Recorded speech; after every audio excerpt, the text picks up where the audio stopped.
India जो कि land है कल्चर्स एंड फेस्टिवल्स का, हमारे बहुत से फेस्टिवल्स हैं जिनके बारे में हमें पता तक नहीं है। ऐसे एक रीसेंट फेस्टिवल और रीसेंट गैदरिंग हुई है जिसको कहते हैं महाकुंभ। तो आज हम महाकुंभ के बारे में जानेंगे।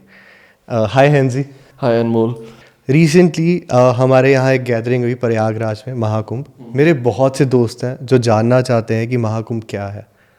देखो, जैसे आपने इंट्रो में ही बताया कि इंडिया फेस्टिवल्स का एक देश है, तो शुरू से ही यहाँ पे हर एक फेस्टिवल के पीछे कोई ना कोई मतलब ज़रूर रहा है। वो चाहे दिवाली हो, दशहरा हो, चाहे लोहड़ी हो, चाहे होली हो, जितने भी फेस्टिवल्स आते हैं उसमें से अगर सनातन धर्म का एक मेन फेस्टिवल देखा जाए तो Kumbh is one of the priority wise पहले नंबर का एक गैदरिंग बोल सकते हैं इसको। एज ए फेस्टिवल की जगह पे अगर गैदरिंग बोला जाए तो ज़्यादा बेहतर होगा, क्योंकि यहाँ पे हर वो इंसान, हर एक रिलीजन वाला बंदा पहुँचता है जो अपनी स्पिरिचुअल ग्रोथ करना चाहता है, रिलीजन में कुछ और चीज़ों को सीखना चाहता है। बट इसके पीछे कई माइथोलॉजिकल रीजंस भी हैं। तो इस टाइम पे महाकुंभ चल रहा है जो बहुत अच्छा है, और इस महाकुंभ में मेरे हिसाब से हर एक इंसान को पार्टिसिपेट करना चाहिए। पार्टिसिपेशन से मतलब कि वहाँ विजिट करना या वहाँ के बारे में वहाँ पे विजिट करना ज़रूरी है। आप एक चीज़ को समझो, हमारे मंदिर, मस्जिद, गुरुद्वारास, ये एक ऐसी जगहें बन जाती हैं जहाँ पे वाइब्रेशंस का एक इकट्ठा कुंभ ही बन जाता है, एक घड़ा बन जाता है जो आपकी प्यास भी बुझाता है, जो आपको क्लीन भी करता है, हर एक ढंग से आपको नशर करता है। तो जहाँ पे इतनी जनसंख्या साधु संतों की हो, वहाँ पे एक नेगेटिव पर्सन भी चला जाए, उसको कुछ करने की ज़रूरत नहीं, उनके ऑरास में जाते ही वो अपने आप को क्लीन कर देगा। ओके। एक चीज़ है महाकुंभ के बारे में, मतलब इस बार हम कह रहे हैं कि महाकुंभ है और बचपन से हम सुनते आए कुंभ का मेला है, तो फिर मेरे में एक ये क्यूरियोसिटी जागी कि क्या चीज़ है।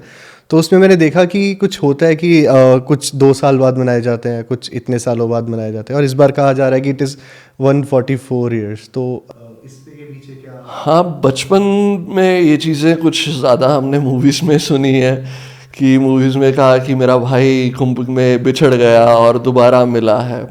मुझे इसमें भी एक लॉजिक नज़र आता है, क्योंकि कुंभ एक ऐसी ऊर्जा का केंद्र है जहाँ पे जाके वो शायद उन चीज़ों से बिछड़ता है जो उनकी ज़िंदगी की अनवांटेड चीज़ें होती हैं, और कुछ टाइम के लिए वो अपनी एक नई ज़िंदगी की शुरुआत करता है। जैसे बुद्ध ने शादी करवाने के बाद में, बेटा होने के बाद में वो चले गए संन्यास के लिए, फिर वापस आए वो अपने फैमिली को अटेंड करने, उनको मिलने के लिए। तो ये जो रीयूनियन होती है ना, ये बहुत इम्पॉर्टेंट होती है। और कुंभ बेसिकली एक ऐसा फेस्टिवल या ऐसी गैदरिंग है जहाँ पे आप पहुँचते ही एक अलग सी वाइब्रेशंस में उतरते हो। एक ज्ञान ऐसा अंदर आता है, आपकी आंखों के सामने आपकी इंद्रियां काम करती हैं उस ढंग से। आप साधु संतों को देखते हो, उनके भंगुए चोलों को देखते हो, उनकी एक्टिविटीज़ को देखते हो। वहाँ पे डिफरेंट टाइप्स ऑफ कल्चर होता है। कुछ अघोरीज हैं, कुछ साधक हैं, कुछ हठ योगी हैं, कुछ तप योगी हैं। ये सभी वहाँ पे इकट्ठे जब बैठते हैं और आप वैसा जब दृश्य देखते हो तो आपके अंदर वो ऊर्जा अपने आप राइज करनी शुरू। अगर मैं एक चीज़ यहाँ पे कंट्रीब्यूट करना चाहूँगा कि अब जैसे गणेश चतुर्थी वाले दिन आते हैं, तो एक जो पॉजिटिविटी है ना, वो भले हम कहीं जाए ना जाए लेकिन सड़कों पे जाते, अभी हमें पता भी है कि 3 गलियां छोड़ के गणपति बप्पा की वो वहाँ पे मूर्ति को स्थापित किया होगा, लेकिन वो एक ना फील, वो पॉजिटिविटी तभी पता लग जाती है। और जब से ये महाकुंभ शुरू हुआ, अभी मैंने चाहे इंटरनेट यूज़ या उस पर बाद में देखा होगा सोशल मीडिया पे इसके रिगार्डिंग कोई भी पोस्ट, लेकिन एक वो जो वाइब थी ना, but you feel the good vibes. हाँ, कि कुछ हो रहा है। ये नॉर्मली हर एक फेस्टिवल से पहले आपको आनी शुरू हो जाती है। आप ध्यान से अगर देखो तो दिवाली के आने से पहले घर में वो साफ़ सफाइयाँ करनी, वो एक अच्छे कपड़ों को खरीदना और हंसी खुशी का एक माहौल बनना, एक क्यूरियोसिटी बन जाना, तो ये एक हर फेस्टिवल में होता ही है। और कुंभ में भी यही लॉजिक है कि जब ये चीज़ें हो रही हैं तो देश भर में उसकी वाइब्रेशंस फैलती है। हम चाहे इसको यूट्यूब्स और वहाँ पे ना भी देखें, बट कहीं ना कहीं बातें हो रही हैं उन चीज़ों की, तो उस ढंग से ये वाइब्रेशंस हर घर में पहुंची हुई। मैं वापस अपना एक क्वेश्चन पूछना चाहूँगा कि ये 2 साल बाद 44 साल बाद या 12 साल बाद, इसके पीछे क्या रीज़न है? देखो, ये सारी चीज़ें एक माइथोलॉजिकल स्टोरीज और उनके साथ में मैं आपको एग्जांपल के रूप में मैं बताऊंगा। पहली बात तो ये कहा जाता है कि एक इंसान का जो 1 साल है वो देवताओं का 1 दिन माना जाता है। अब बात एक स्टोरी से शुरू करते हैं। इसमें 2 बहुत प्यारी स्टोरीज एंटर होती हैं किस वजह से कुंभ को मनाया जाता है। पहली स्टोरी तो मोस्टली लोगों को पता ही होगा कि समंदर मंथन हुआ, जिसमें सबसे पहले हलाहल निकला, उसके बाद में कई चीज़ें आई, तो आखिर में जो उसमें से निकला वो कुंभ निकला। कुंभ को लेके आने वाले धन्वंतरी देव थे। और इस चीज़ को भी मैं आज यहाँ पे बताना चाहता हूँ। नॉर्मली दिवाली से पहले हम धनतेरस मनाते हैं, तो लोग कहते हैं जी धन की पूजा या धन खरीदना चाहिए। वो धनतेरस धन्वंतरी देव के बारे में मनाया जाता है, उनको पूजा जाता है। और वो देव डॉक्टर हैं, हमारे पूरे वर्ल्ड के सबसे पहले डॉक्टर जो थे वो धन्वंतरी थे। वो आयुर्वेद और इन सभी चीज़ों को, औषधियों को लेके आने वाले थे, इसीलिए वो अमृत कुंभ को लेके आए। तो कहानी ये कहती है कि जैसे वो अमृत कुंभ निकला, वो देवताओं ने जब देखा कि राक्षस भी इसको लेने के लिए आतुर हैं, तो उन्होंने अपने पास में पकड़ा। कभी राक्षस पकड़ लेते, कभी देव पकड़ लेते, और भागा भागी में ये युद्ध चला 9 दिन के लिए। देवताओं के 9 दिन और 12 दिन और इंसानों के 12 साल। अच्छा। तो ये कुंभ का मेला 4 जगहों पे लगता है, नासिक, उज्जैन, प्रयागराज और हरिद्वार। तो हुआ ये, जो छीना झपटी में जो अमृत कुंभ से जो अमृत जगहों पे गिरा, इन 4 जगहों पे, तो उन जगहों पे ये मेला लगने का रीज़न है। तो उसके बाद में 12 दिन के युद्ध के बाद में, वो तो सभी को इस स्टोरी के बाद में पता ही है कि विष्णु जी आए, उन्होंने छल से या कह सकते हैं डिप्लोमेटिक वे में देवताओं को अमृत पिला दिया गया। ये सारी चीज़ें चलती हैं। तो इस वजह से ये 12 साल बाद माना जाता है कि गंगा के उस जगह पे जाके अगर आप डुबकी लगाओ तो आपके पाप धो दिए जाते हैं। माना जाता है कि उस टाइम पे वैसी ही अमृत वाली वाइब्रेशंस वहाँ पे होती हैं। एक इसकी दूसरी एक कहानी है जो शायद बहुत कम लोगों को पता है। महर्षि कश्यप की कई बीवियां थी, उनमें से कद्रु और विनाता, इन दोनों की अंदर की एक जेलसी कह सकते हो कि मैंने ज़्यादा ताकतवर बनना है। तो उन्होंने कुछ कश्यप जी से वरदान मांगे, तो जिसमें से कद्रु जो थे वो तो नागों की माँ बनी, और विनाता जो थे उन्होंने 2 अंडे हैच किए, जिसके बीच में एक एग जो था वो गरुड़ देव का था।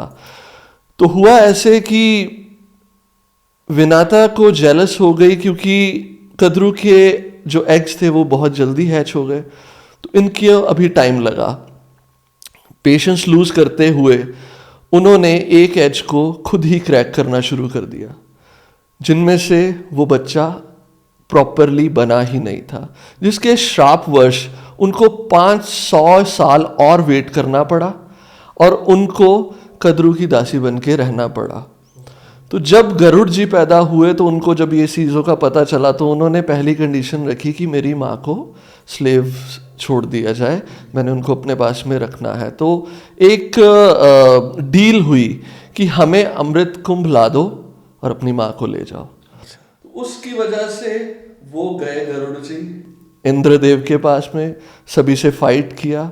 वो भी फाइट 12 दिन चली। तो 12 दिन जब वो फाइट चली, वो कुंभ लेके वापस आ रहे थे, तो सभी देवता विष्णु देव के पास में गए, भगवान के पास में, और उन्होंने बोला कि ये चीज़ें हुई हैं, हमें इस मुसीबत से बचाओ।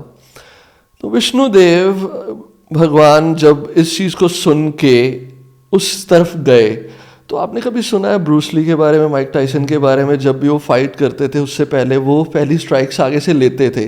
उन्होंने स्ट्रेंथ देखनी होती थी कि अगले बंदे की स्ट्रेंथ कितनी है। इसी ढंग से भगवान विष्णु भी गरुड़ के साथ में युद्ध में इन्वॉल्व हुए। उनको पता चला कि इसकी स्ट्रेंथ बहुत है। वो स्ट्रेंथ की वजह से उन्होंने एकदम से युद्ध को रोका। कुछ 2 चीज़ें और भी थी। उन्होंने ये देखा कि ये अमृत कुंभ तो लेके जा रहा है, बट ये खुद नहीं उसको पी रहा, एक बंदे के हाथ में अमरता का वरदान हो, वो खुद भी नहीं ले रहा, तो उसके पीछे कोई ऐसा ज़रूर रीज़न होगा जिसकी वजह से वो बहुत ज़्यादा टेंस में होके ये चीज़ों को चाहता था। उन्होंने पूछा क्या दिक्कत है, तो गरुड़ जी ने बताया कि ऐसे ऐसे करके ये चीज़ें मैंने अपनी मदर को छुड़वाना है वहाँ से। तो कहते इसको हम बहुत अच्छे ढंग से भी कर सकते हैं, वाई वी फाइट। तो कहते ठीक है। कहते टर्म्स क्या हुई थी? उन्होंने बोला कि कुंभ दे जाओ और अपनी माँ को ले जाओ। कहते ठीक है, तुमने कुंभ रख देना है, बाकी का काम मैं संभाल लूंगा। तो वो जैसे ही वहां गए, उन्होंने बोला कि मेरी माता को छोड़ दिया जाए। उन्होंने छोड़ दिया। उन्होंने कुंभ एक घास के ढेर के ऊपर रख दिया। वो जैसे ही रखा, उसमें से एक आध बूंद वहां पे भी गिरी। इतने में ही भगवान विष्णु ने उस कुंभ को गायब कर दिया। तो जितने भी सांप थे उनको ये तो पता चल गया कि वो गायब हो गया, बट एक बूंद गिरती हुई देख ली। उन्होंने उसको चाटने की कोशिश की, बट घास तीखा था, तब से सांप की जीभ के बीच में कट लगा होता। This is the only reason. तो ये भी एक स्टोरी इसके साथ में जोड़ी जाती है। तो मान्यता ये है कि हर 12 साल बाद, और 12 साल 12 साल 12 साल 12 इंटू 12 144 ईयर्स के बाद में महाकुंभ इस बार आया है। तो उस टाइम पे वहाँ की वाइब्रेशंस बहुत ज़्यादा इंक्रीज होती हैं। जैसे दिवाली के पर्व पे आप फील करते हो खुशी, होली के दिन में आप फील करते हो खुशी, इसी ढंग से इस पर्व में भी, इस मेले में भी आप उस अमरता को, उस अमृत को अंदर फील करते हो जब आप डुबकी लगाते हो, जब आप डिप्स लेते हो गंगा में। तो this is the main thing जो कुंभ के पीछे रिलेट करती है। बाकी और चीज़ें ऐसी हैं कि अगर देखा जाए तो वहाँ पे कितने भी संत आए हुए हैं, कितने भी योगीज आए हुए हैं, हर एक बंदा वहाँ पे बैठ के अपनी स्पिरिचुअल रिलीजियस ग्रोथ को इंक्रीज कर रहा है। बिल्कुल। यहाँ पे ना मैं एक चीज़ पूछना चाहूँगा। अभी आपने कुछ मेंशन किया था, कुछ टर्म्स, साधक, अघोरी, हट्ठा। तो मुझे जानना है कि इन सब में क्या डिफरेंस होता है। देखो, all are ways to meet the god. हर एक अगर एक घर में 3 बच्चे हों माँ बाप के, एक बच्चा बहुत प्यार से मान जाता है, वो कहता है कि मेरे पिता मुझे जो दे रहा है मैं उस चीज़ में संतुष्ट हूँ। एक कहता है कि मैं हठ योग में हूँ, मुझे तो ये चीज़ चाहिए ही चाहिए, मुझे ये जाना ही है। कई लोग अपने आप को पीड़ित करके इस चीज़ को मानते हैं कि हमने अपने आप को पीड़ित किया, हमने शरीर को पीड़ित किया।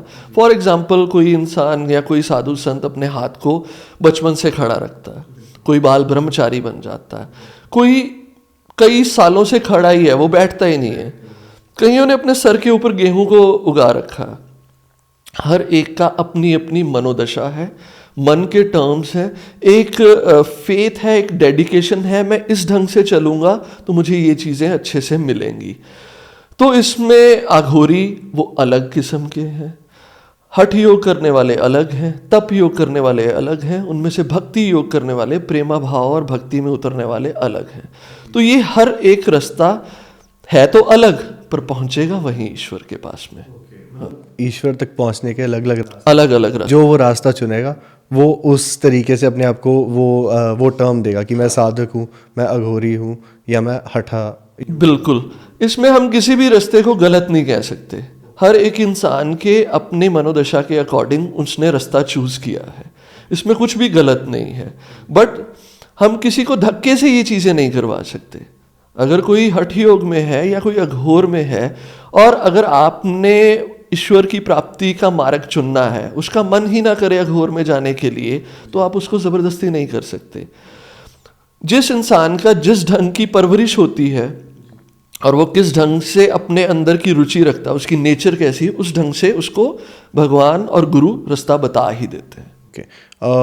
अब ना एक चीज़ है जो मेरे को बड़ी फैसिनेटिंग लगी कि किसी ने कहीं कुछ लिखा हुआ था, या पता नहीं कोई इंटरव्यू थी या पता नहीं क्या था, ऐसा कुछ मेंशन था कि न जाने साल भर या इतने सालों तक अघोरी कहाँ होते हैं, कुंभ, महाकुंभ, इनके आते ही वो सभी वहाँ पे हमें जो जगह होती है जैसे प्रयागराज या नासिक, हमें वहाँ पे देखने को मिल जाते हैं।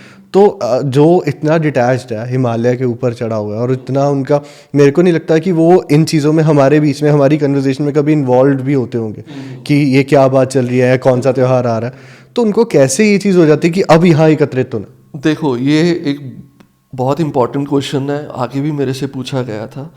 मैं इसका आंसर यही देता हूँ। पहली बात तो ये समझ लो, अगर एक नॉर्मल पर्सन भी अपने आप को मेडिटेटिव वे में रखे ना, तो उसकी इंट्यूशन पावर ही बहुत ज़्यादा स्ट्रांग हो जाती है। और इन लोगों का तो काम ही यही है, इनका तो धर्म है भगवान के साथ में जुड़े रहना। ये समय, घड़ियाँ और ऋतु ये तो बाहर की बात है। जब ये ईश्वर के साथ में जुड़े होते हैं, हिमालयन रेंज में कोई कहीं बैठा है, कोई कहीं बैठा है, कोई बर्फ़ में तपस्या कर रहा है, कोई कहीं और जाके वन में तपस्या कर रहा है, एक दूसरे के पास में कोई कनेक्टिंग सोर्स है ही नहीं, बट उनके अंदर एक ऐसा कनेक्टिंग सोर्स है जो है थर्ड आई, आज्ञा चक्र। जब ध्यान में बहुत ज़्यादा डीप कनेक्शन में आप बैठे रहो तो आप इंट्यूटिव पावर को यूज़ करते हो।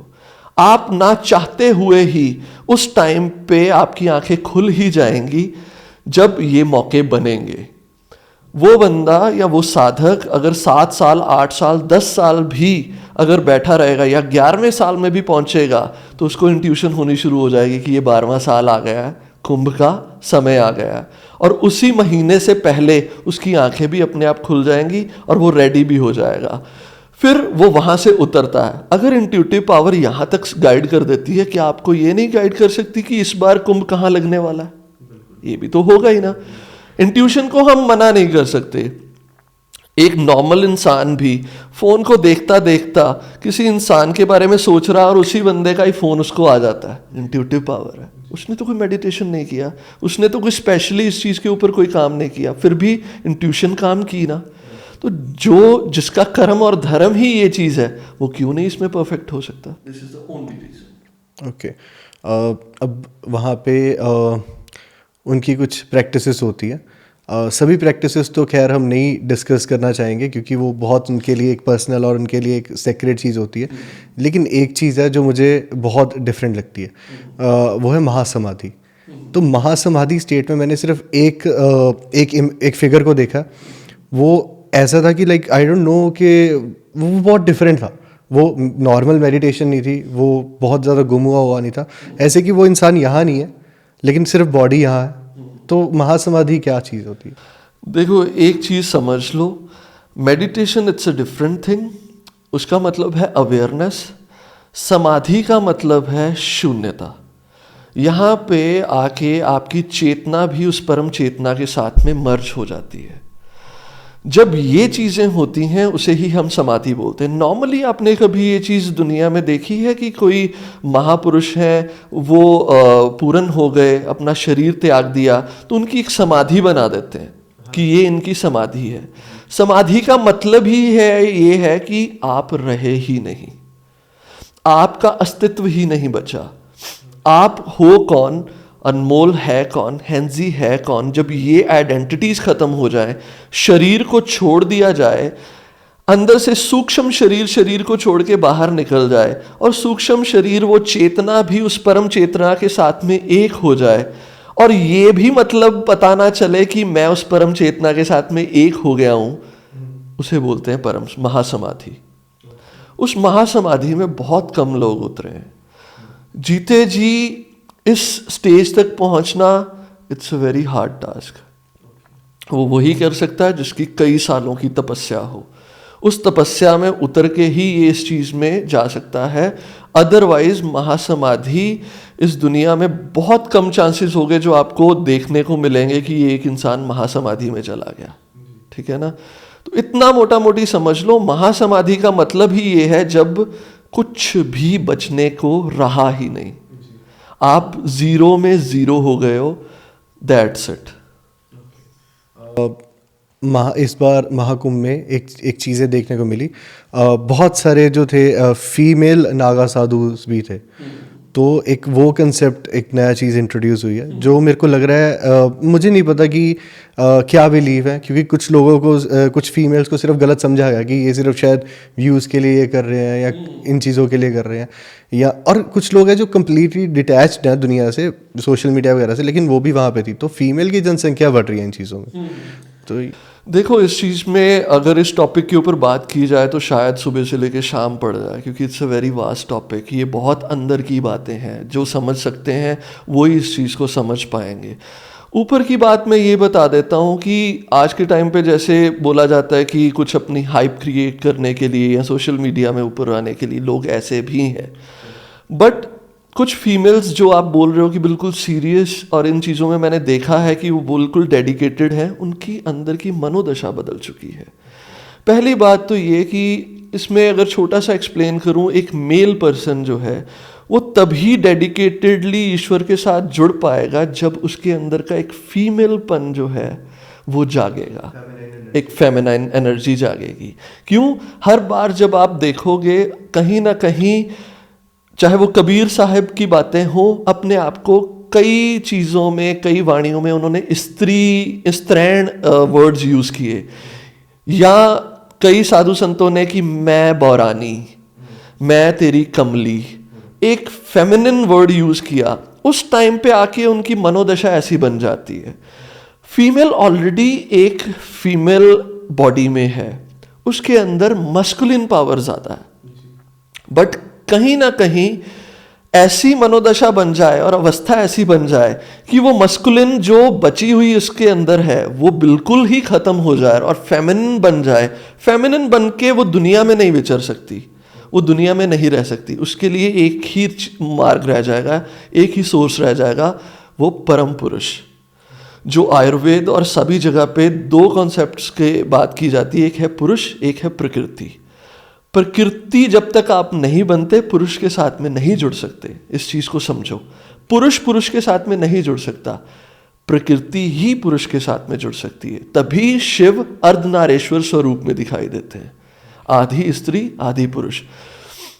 हम अगर अपने बॉडी को साइंस के ढंग से देखें तो साइंस भी ये कहता है कि आपके शरीर में अगर मैं मेल हूं तो मेरे अंदर मेरी मदर का भी पार्ट है, अगर कोई फीमेल है तो उसके अंदर उसके फादर का भी पार्ट है ना। तो यहां पे ये सिद्ध हो जाता है कि दो चीजें तो हैं। हम ईश्वर के साथ में जब मिलते हैं ना तो हम एक होना चाहते हैं, तो उसमें हमारे अंदर का पुरुष डिसॉल्व हो जाता है, स्त्री बन जाती है। तो ये फैक्टर बहुत कम फीमेल्स में आया, इसीलिए आज तक हर एक ऋषि मेल हुए, हर एक साधु संत मेल हुए, बट धीरे धीरे ये चीजें कुंभ में ही देखने को मिलती हैं, क्योंकि यहाँ पे सभी जगह से ये चीजें आती हैं, तो इसीलिए कुंभ इंपॉर्टेंट है। इज इट पॉसिबल कि मैं जैसे बहुत ज़्यादा मैस्कुलिन एनर्जी फील करता हूँ, तो मेरे को लगता है कि मैं फेमिनिन कॉन्शियसली या अनकॉन्शियसली बिल्कुल भी नहीं हो पाऊंगा इस चीज़ में, लेकिन स्टिल मैं खुद को परमात्मा के साथ जोड़ पाऊंगा। देखो कहीं ना कहीं ये चीज़ तो तोड़नी ही पड़ेगी। मैस्कुलिन मतलब ईगो, मैस्कुलिन मतलब एक हार्डपन, एक रिजिडनेस, और भगवान रिजिडनेस से नहीं मिलेगा।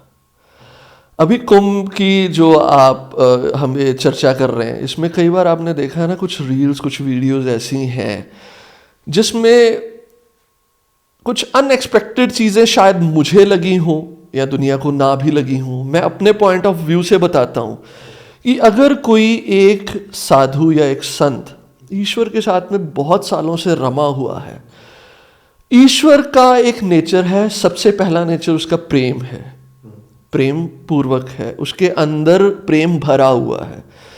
हम बोलते हैं ना कि तुम करुणाधार हो, तुम बख्शनहार हो, ठीक है, हमारी सारी गलतियों को तुम भूल सकते हो, हमें माफ कर सकते हो। अगर कोई इंसान कई सालों से उस ईश्वर के साथ में जुड़ता है तो क्या उसके गुण उसके अंदर नहीं आएंगे?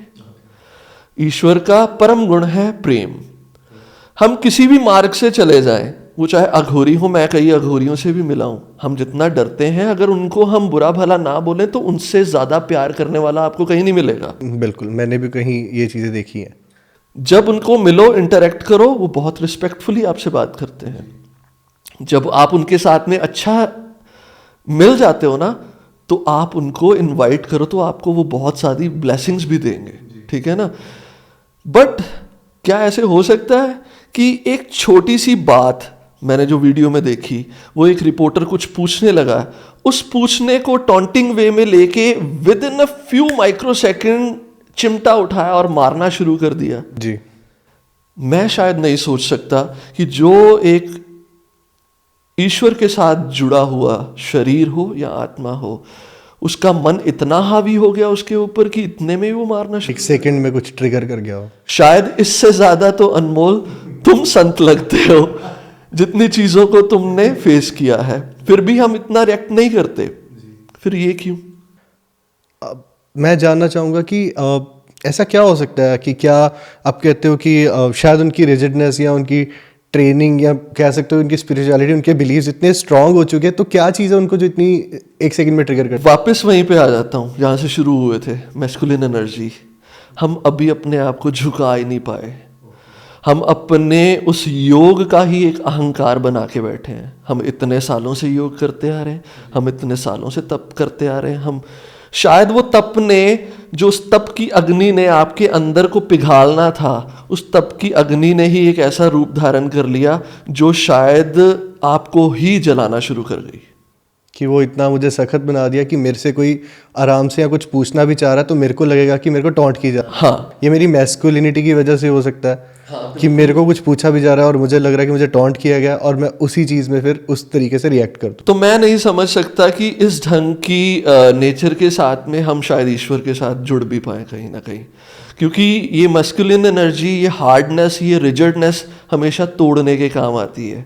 बचपन में नहीं सुना था कि लकड़ी पक जाए तो टूट जाती है, अगर वो जवान रहे, गीली रहे तो उसको जैसे मर्जी मोल्ड आउट कर सकते हो। तो ये तो पक चुके हैं, ये तो एक छोटे से वर्ड की चोट से ही उठ बैठते हैं, अपनी तपस्या को भंग कर लेते हैं। कहाँ चुप करके बैठे और तपस्या कर रहे हो, कहाँ एक वर्ड से ही वो तपस्या भंग हो गई। इतने वीक हैं हम। नहीं तो ये भी तो माना जाता है कि कलयुग है, कलयुग में हम इतना वो नरम दिल से पेश नहीं आ सकते ना। बात ये है कि नरम दिल से पेश नहीं आना, ये बात अलग है। अगर आप प्यार से बात करो, खुशी से बात करो, अगर आपको वो चीज नहीं अच्छी लगी तो साइलेंस भी तो एक माध्यम है, आप चुप भी तो रह सकते थे। एक बहुत ही फेमस इस टाइम पे इंस्टाग्राम पे ट्रेंडिंग में चल रहे हैं आईआईटी वाले बाबा। उनका असल नाम अभय सिंह है, लेकिन उनको आईआईटी वाले बाबा का नाम दे दिया गया। तो मतलब उनका भी कुछ व्यू है, तो क्या ये सेल्फ रियलाइजेशन है या अवेयरनेस का जाग जाना है कि हाँ मुझे अवेयरनेस होगी, अब मुझे इस रास्ते पे चलना है? देखो, कहीं ना कहीं मैं किसी भी चीज़ को अपनी ज़िंदगी में गलत नहीं कहता, बट जिनको आईआईटी वाले बाबा कहते हैं, मैंने उनका एक आध इंटरव्यू सुना है, वो स्टार्टअप है। अगर सीरियसली मैं अपने ओपिनियन से बताऊं तो स्टार्टअप है। अगर वो उनकी बातें सुनी जाएं, वो लॉजिकली तो हैं, है, ज्ञान भी उतर रहा है, बट कहीं ना कहीं उस ज्ञान के साथ साथ अगर उनकी फर्स्ट इंटरव्यू के बाद में अभी तक की इंटरव्यू देखी जाए तो ज़मीन आसमान का फ़र्क है। एटीट्यूड का फ़र्क पड़ गया। पहली इंटरव्यू में एक निम्रता थी, एक अच्छा भाव था।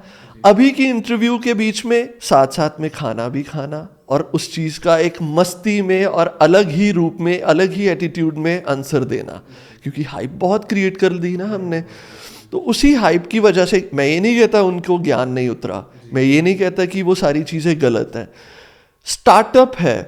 मैं ये जानना चाहता हूँ कि वो जो चीज़ें शायद उन्होंने अपनी डायरीज पे भी लिखी हैं, वो लिखी तो है, क्या स्वयं अनुभव किया है, अपने आप उस चीज़ को एक्सपीरियंस किया है उन्होंने? ये जानना बहुत ज़्यादा ज़रूरी है। ऐसे तो कई लोग हैं, इतना ज्ञान तो एक नॉर्मल स्पिरिचुअल और रिलीजियस प्रैक्टिस करने वाले को नॉर्मली पता होता है। उस चीज़ को एक अलग ढंग से पेश करना, जिस वजह से ये हाइप क्रिएट हुई। ओके मैं कहता हूँ कि उनकी एक बैकग्राउंड ही ऐसा था कि वो अगर किसी ने इंजीनियरिंग के बारे में पढ़ा हो, वो सब चीज़ें समझी हो, तो उसकी अंडरस्टैंडिंग ज़्यादा डेवलप थी। तो वो उन चीज़ों को इस तरीके से समझ पाए कि जहाँ पे कि ये मैं हूँ, ये अहम, बुद्धि, चित्त, मानस, अधिकारम, ये सब चीज़ों को, कंसेप्ट्स को समझ पाए। विद डायग्राम्स उन्होंने ड्रॉ किया। वो कह रहे कि मैं खुद को समझना चाहता हूँ कि मैं क्या चीज़ हूँ। देखो, उसमें एक चीज़ यहाँ पे पकड़ में आ जाती है, अहम, बुद्ध, चित्त, और ये चीज़ों का उन्होंने एक्सप्लेन किया। कि आपने उनकी एक इंटरव्यू में सुना कि जिसमें वो अपने ही पेरेंट्स को बुरा कह रहे हैं? वो बहुत गलत लगा मुझे, क्योंकि आज के टाइम पे वो चीज़ बहुत ख़राब हो सकती है। देखो, वो जिस जगह पे हैं, जिस एज में हैं, ये चीज़ें सोशल मीडिया पे आ रही हैं, बहुत इम्पेक्ट करती हैं। कुछ भी सर्कमस्टांसिस रहे हों फैमिली में, कैसे भी चीज़ें रही हों। देखो, सनातन धर्म में बहुत बड़ी बड़ी एग्जाम्पल्स हैं। प्रहलाद और हरनाक्ष की। बाप था, मारने के ऊपर उतारू हो गया। क्यों? क्योंकि उनको सिर्फ नारायण ही नजर आते थे, बट कहीं पे ये नहीं लिखा कि उन्होंने अपने बाप के विरुद्ध कुछ चीजें करी हों। उन्होंने सिर्फ इतना समझाया कि पिताजी आप नहीं हो भगवान, भगवान नारायण है, बट उन्होंने कभी भी उनको बुरा नहीं बोला। उन्होंने जितना मर्जी उनके साथ में बुरा बिहेव किया हो, मारने तक आ गए हों, तब भी ये चीज़ें नहीं हुई। हम तो कहीं के भी नहीं है, हम तो एक नॉर्मल एक सामाजिक प्राणी हैं। इस समाज की कई ऐसी चीज़ों की वजह से हम इस मार्ग पे चल तो पड़े हैं, बट अगर वो इस चीज़ को स्वानुभव की बात करी ना, सेल्फ एक्सपीरियंस किया होता, तो शायद उनको ये ना पता होता कि इन चीज़ों के पीछे भी कारण शायद उनके ये सारी सर्कमस्टांसेस बनी है, तो उसका भी शुक्रिया अदा करते इंस्टेड ऑफ उन चीज़ों को ये बोलने से कि माँ बाप के रूप में शैतान है। यही मैं कहना चाहता हूँ कि अब आज की जनरेशन है जहाँ पेरेंट्स अपने बच्चे को कुछ सिखाने के लिए बहुत सख्ती से कभी कभी पेश आते हैं।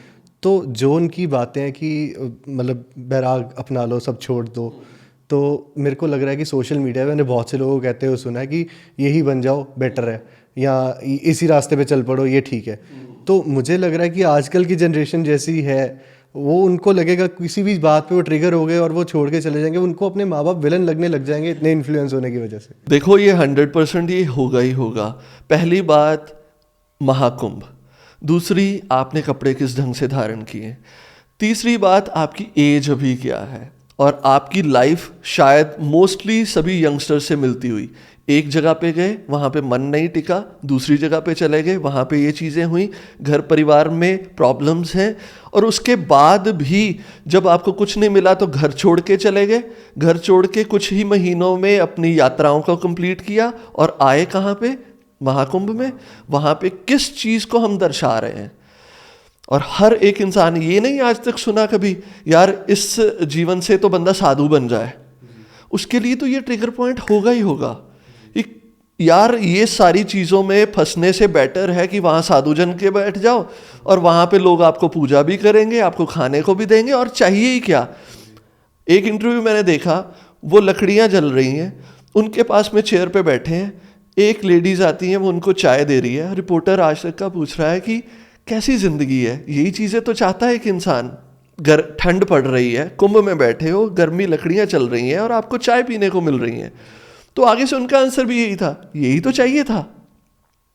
एक इंसान चाहता क्या है? यही। बट ये वंस इन अ टर्म ये चीज़ें हो सकती हैं। इस चीज़ को देख के अगर किसी घर के किसी नौजवान ने ये स्टेप उठा लिया, उस टाइम पे अगर कुंभ ना हुआ, हाइप ना क्रिएट हुई, क्या होगा? जिंदगी ख़त्म हो जाएगी, उसकी फैमिली ख़त्म हो जाएगी। हम क्या संदेश दे रहे हैं? अगर रिपोर्टर आपसे कुछ पूछ भी रहा है तो उसमें अपनी इंट्रोडक्टरी को छोड़ के अगर ज्ञान उतरा है तो ज्ञान क्यों नहीं हम देते जी। हम ये क्यों नहीं देते कि समाज में रह के ही ये सारी चीज़ों को पाया जा सकता है, जो आज तक हर एक पीर पैगंबर और गुरुओं ने बताया। क्या कृष्ण समाज में नहीं रहे, घर गृहस्थी में नहीं रहे? क्या राम घर गृहस्थी में नहीं रहे? क्या हम उनसे भी ज़्यादा ये चीज़ें हो गए हैं? बहुत कम है। कुछ सिचुएशंस ऐसी बनी होंगी जिन तपस्वियों को जाना पड़ा होगा, बट ये समझ लो उस टाइम पे जब घर से त्याग के जाना पड़ता था ना, उस टाइम पे इंसान का मन घबराता था। आज खुशी होगी घर को त्याग, जवाबदारी बंद हो जाएगी कि हमें रिस्पॉन्सिबिलिटी से छूट जाएंगे। आज रिस्पॉन्सिबिलिटी से मुक्त होने के लिए हम घर त्यागते हैं। उस टाइम पे घर को त्यागना एक बहुत बड़ा टास्क होता था, जिसको एक सेलिब्रेशन के साथ में भी निभाया जाता था। तो it's quite a big difference. तो इस चीज़ को समझना चाहिए, हम लोगों को दर्शा क्या रहे हैं, दिखा क्या रहे हैं। और दूसरी बात, जो लोग उनसे क्वेश्चन पूछते हैं, मुझे लगता है कि कहीं ना कहीं ये भी बहुत बड़ा रोल प्ले करता है कि हम क्या क्वेश्चन पूछ रहे हैं। अगर उनको ज्ञान उतरा है, एक दो बार उसके बारे में डिस्कशन कर ली, दैट इज़ फाइन। लेकिन अगर हम उनकी पर्सनल लाइफ ही डिस्कस करते रहेंगे, कभी ना कभी पीड़ा हर किसी को ही होगी, तो हर बंदा उसकी पीड़ा से रिलेट करके वही डिसीजन लेगा जो उन्होंने लिया, क्योंकि वो इस टाइम बहुतों के रोल मॉडल बन चुके हैं। और यहाँ पे मुझे लगता है कि जो लोग क्वेश्चन पूछते हैं, उन्हें थोड़ी सी इंट्रोडक्शन और ज़्यादा उनके ज्ञान के बारे में, जो कुछ वो जान चुके हैं उसके बारे में, उसके ऊपर ज़्यादा फोकस करना चाहिए। एग्जैक्टली यही चीज़ें होनी चाहिए, इंट्रोडक्शन कम, और जो उनको ज्ञान आया है उस ज्ञान को ज़्यादा बढ़ोतरी में बाहर देना चाहिए। और ये बाकियों को भी समझना चाहिए कि हम बार बार एक ही सवाल और इसी चीज़ में ही ना रहें कि तुम IIT से थे और अब साधु बन गए हो। बहुत सी ऐसी चीज़ें होती हैं। वाल्मीकि भी तो एक डकैत थे, वो भी तो साधु बने, बट वो एक अलग कंडीशंस थी। वहाँ पे भी उनको एक ठोकर मिली थी। जब नारद जी ने आपको पूछा कि ये डकैतियाँ तुम किस वजह से कर रहे हो, तो उन्होंने बोला मैंने अपने घर परिवार को पालना है। तो जब घर जाके पूछा कि तुम मेरे इस पाप के भागीदार हो गए, तो सभी ने मना कर दिया। तो फिर उन्होंने ये चीज़ें छोड़ी। तो अब इन चीज़ों को कंसिडर करके आज की लाइफ को डिस्टर्ब करना और अपने माँ बाप को डिस्टर्ब करना, ये तो कहीं की अच्छी बात नहीं है ना। परेशानी तो हर एक इंसान को आएगी, बिना परेशानी के यहाँ पे कोई भी इंसान दिखा दो जिसको परेशानी ना हुई हो, तो इसका मतलब क्या सारे साधु बन के चले जाएं? ठीक है ना। तो अगर उसका दूसरा हिस्सा देखा जाए तो वहाँ पे कबीर साहब ले लो, गुरु नानक साहब ले लो, आप और साधु संतों को ले लो, ठीक है। हर एक ने घर गृहस्थी में रह कर ही उस ईश्वर को पाया, ठीक है। तो ये सारी चीज़ें सोचने लायक हैं। इसी के साथ साथ ना एक और चीज़ उस इंटरव्यू में मैंने देखी, जब बहुत देर तक उनसे क्वेश्चनिंग करी गई ना, उनसे पूछा जा रहा था, उनका इंटरव्यू लिया जा रहा था, तो ठीक उनके पीछे एक और साधु बैठे हुए थे जिन्होंने कहा कैमरे वाले को कि हटा, मुझसे पूछ, मुझे ज़्यादा ज्ञान है। तो यहाँ पे मैं जानना चाहता हूँ कि बात ये थी कि मुझे ज़्यादा ज्ञान है, मुझसे तो पूछ, या फिर मुझे ज़्यादा बताना है, मुझसे तो पूछ? नहीं, ये दौड़ की बात है। एक संसारी जीव को दौड़ होती है, मुझे ज़्यादा, मेरे पास में पैसा है, धन है, ये दिखाने पे लगा। और कई बार स्पिरिचुअलिटी और ज्ञान में किसके पास में ज्ञान ज़्यादा है उसकी दौड़ लग जाती है।